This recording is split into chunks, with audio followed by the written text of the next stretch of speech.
Release the Kraken! Greetings, fellow game designers. Ron here at Lame Duck Studios, and today we're going to be jumping into Unity for the first time and taking a look at what's under the hood. So if you've never done that before, you may see some links up here, some shortcuts to Unity Hub, depending on which incarnation of Unity Hub you have. It doesn't really matter. Either one will work. Now this is an older one. This is the one that I updated to the other day. Conversely, you can come down to your Windows tab, and in there, oh, hi, there I am. In here, you have Unity Hub down here, and you can also search for it, so Unity, either one gets to the same place, and open that. Once you bring up Unity Hub here, you can then create a project. So I'm going to go to projects, and you can set some projects here. Go ahead and hit new. And let's make our first Unity project. You have a few options here. You can do 2D, which will give you a basic layout for doing just 2D stuff. You can do 3D. You can use the universal render pipeline, or you can use the HDR pipeline. Any of these are pretty much fine, really, depending on what your job or your project is going to be. For this, we're going to do basic 3D, and let me make this. We'll call this demo. I think that'll work. For the location, this is up to you. I have a, I usually save to my E drive, but the default is the C drive. So up to you. You can navigate, of course, to wherever you like. Store it on whichever drive. C drive is default, but I'm using my E drive. And then hit create. And Unity is starting. Very slowly. While we're here, we'll do 10 seconds of Misty. Here is a kitten, here is a kitten. Here is a kitten, fuzzy and cute. Okay, so now that we are in Unity, this is the general layout. Let's go ahead and expand that, maximize it. Basic things. This one down here, this is our project window, and we have our console. The console will output any errors that you might have. In the projects window, you're going to see assets. The default asset in here is our scene tab, or our scene folder. And you can see it has a sample scene. This is what we're in right now. You also have some packages. You can create your own packages. You can grab them from the package store and load them in yourself. This window right here, this is our scene view. This is where you're going to build all of your stuff. Next to that is the game window. Now you might see in a few tutorials where the game window and the scene window are docked next to each other. And what's kind of neat about all of Unity is the entire project or program is modular. So you can just grab these tabs and just pull them off and then place them wherever you like. So I can place the game view right there. And now I have my game window here, and I can work on stuff and I can look at the game view. Up to you. You don't have to do it this way. You can keep it into tabs. If you want to put it back on the tab, you just tear it off and then drag it up to the tab and just drag it to where you want it to go. I personally like having the most amount of visual space for my project, and then when I'm experimenting with the game, I'm in game view and vice versa. There's also the asset store right here, so if you need to buy anything, or sometimes there's some free items you can also get. You can open a package or whatever from that here. All the way to the left here, we have the hierarchy. The hierarchy tab is going to show you everything that's currently in your scene. And you can see we have our default sample scene here, which is right here. We also have our main camera. So if I select that here, it's over here. I can also grab the main camera from the view. There's also that directional light, which is right here. And we have some little tabs up here. So the type of view that we're looking at, this is the shaded view. You hit the drop down, you can change it to wireframe. You can go into shaded with wireframe or just shaded. You can also change some other views as well. I recommend experimenting and learning what this window does because it's quite useful. Also, you have 2D and you have 3D. So if I hit 2D, it'll give us a 2D projection. And if I do hit that again, it'll bring us back to 3D. This little light bulb toggles on the lights. So if I hit that, the lights will turn on or off. Can't really tell right in here, but if you look in the back there, if I tilt my camera up and I toggle that, you see it gets dimmer. And then if I do that, it gets brighter. Any audio, just turn that on and off. This is our toggle the skybox fog. So if I hit that, I can toggle that on or off. Also a little bit of a drop down, and you can add or remove effects as they are. So you can have the skybox on, we can turn the fog off, or you can turn the skybox off and leave the fog on. You have a visibility tab, so number of hidden objects in your scene. Right now I have 0, but if you hide an object, you can then recover it up here. The next one over is visibility of the grid, so if I hit that, I can turn the grid off or on. And then of course there's a drop down here, and it'll show you the grid axis for X, Y, and Z. So right now the Y axis, which is our up axis, is what we're seeing. So if we look up or down, we will see the grid relative to our Y axis. If I hit this and do the X axis, we will see a grid relative to the X axis, which is left and right. And then our forward and back, or our depth, is going to be the Z axis. I'm going to go back to the Y axis here. You can also change the grid spacing to larger or smaller. You can also change the grid opacity. Right now it's at 0.5, but you can bring that up, make it more solid, or make it more transparent. Put that back at default, which is 0.5. Up here we have our camera properties that you can mess with. The gizmos, basically any of these objects here. If I hit that, they'll hide. It shows their icons. You can hit the drop down to have priority over which hide or show when you toggle that button. Over here we have our compass, kind of tells you which direction you're facing. So if you don't see anything selected in the world, you can look up here and see what's going on. So X is this way, Y is this way. If I poke one of these, it'll adjust it, and it'll flip you to that view.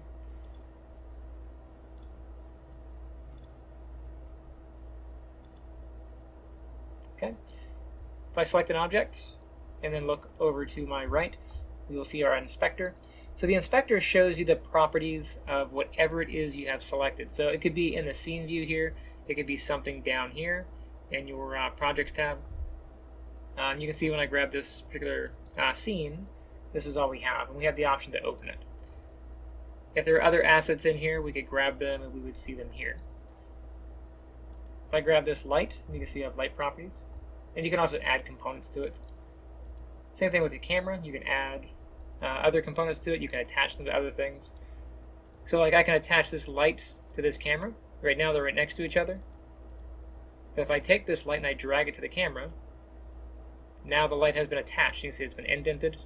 And if I move the camera somewhere, the light will go with it. Pretty handy. Now if you want to separate the two objects, grab the child. That is the one that's been indented. The one that is against the wall basically is the parent.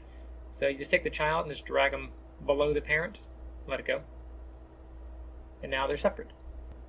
To navigate, pretty easy. If you ever use Maya, the controls are the same. So you hold down Alt and then left click and drag, lets you turn your camera.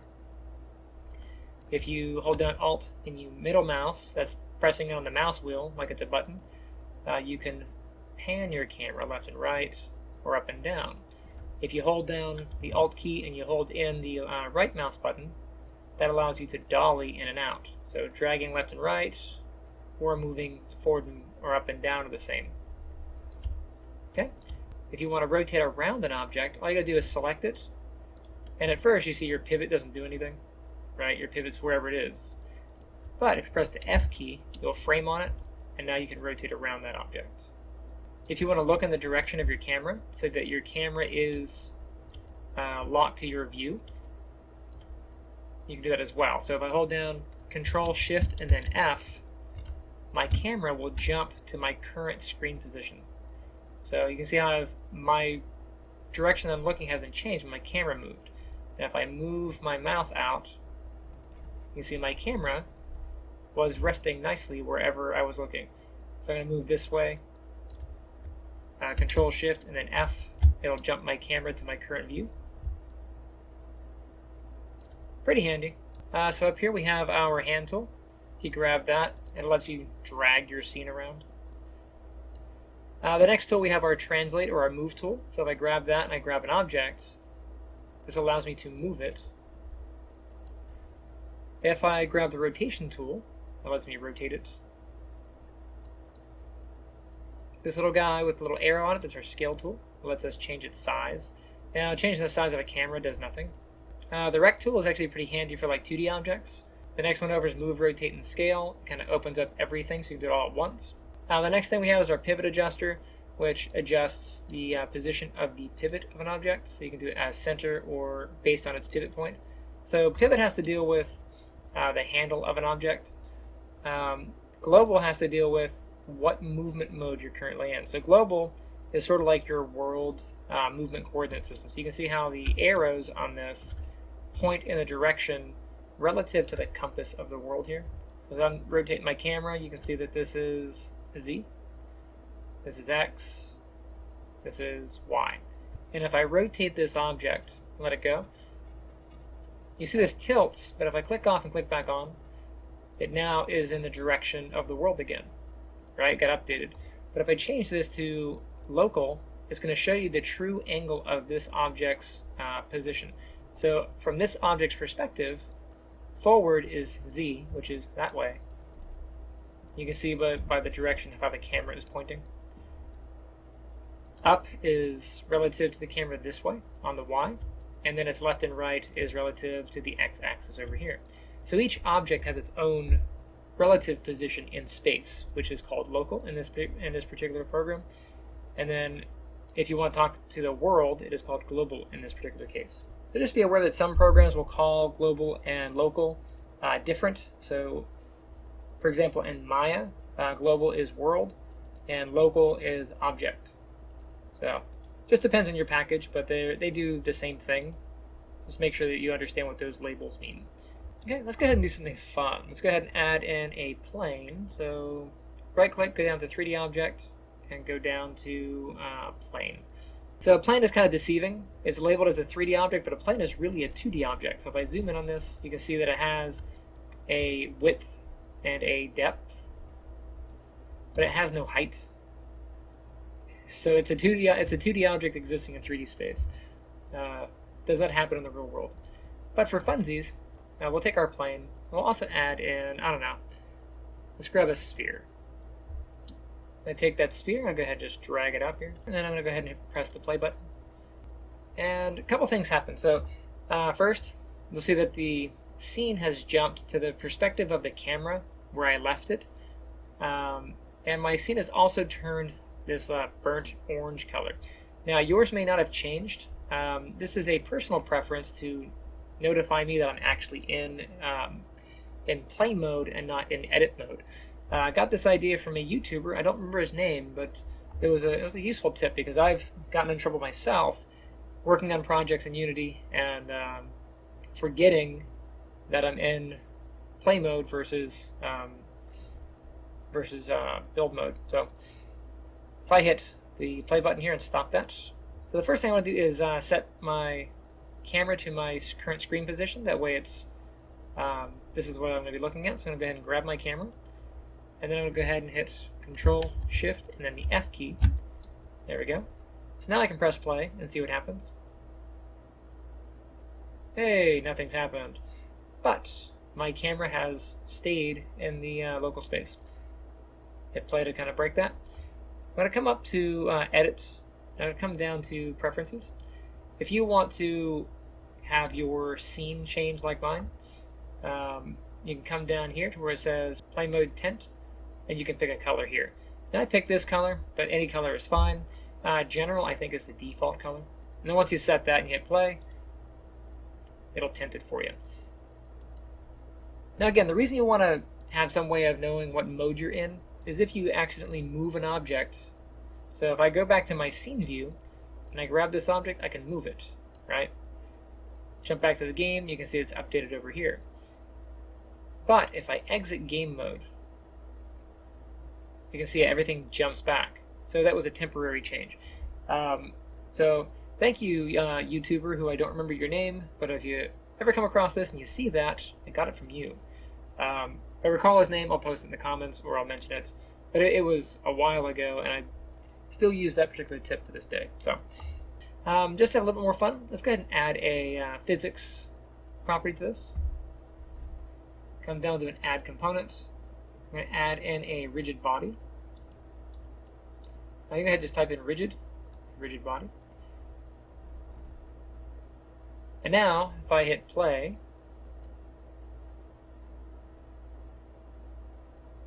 it falls. Yay! Go ahead and drag my window over just so I can dock it on the side here. I'm going to see both of these at the same time. I can go ahead and pick this up and drop it. Well, that's kind of cool.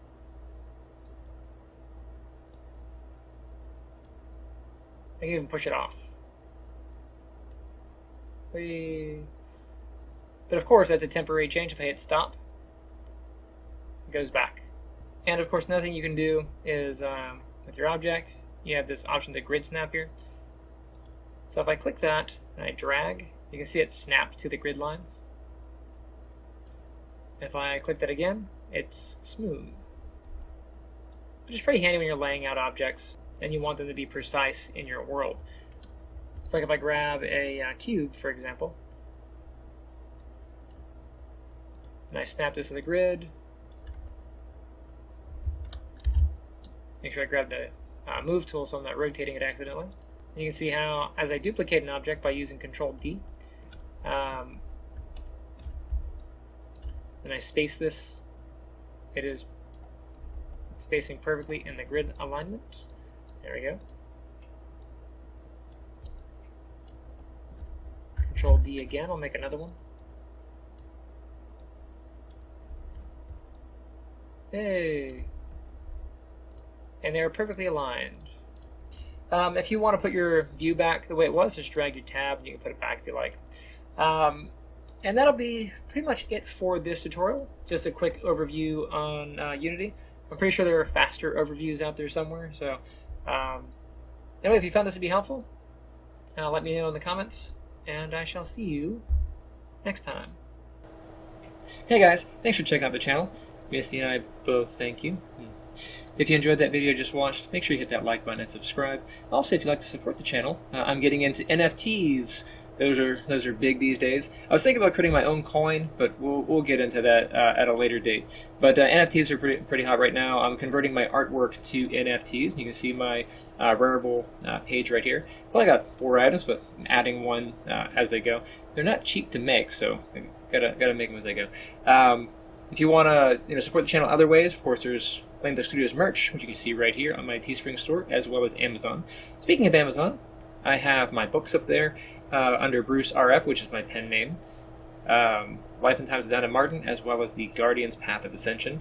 You can flip through those and see the reviews, and grab a copy, read it, tell me what you think. It helps me out as an author. It also helps me out as everything goes back into the stuff that I'm doing. So more content for you. If you want to keep up with me throughout the day, or just kind of see what's going on in life, hit me up on Twitter under BruceRF1. Again, that is my pen name.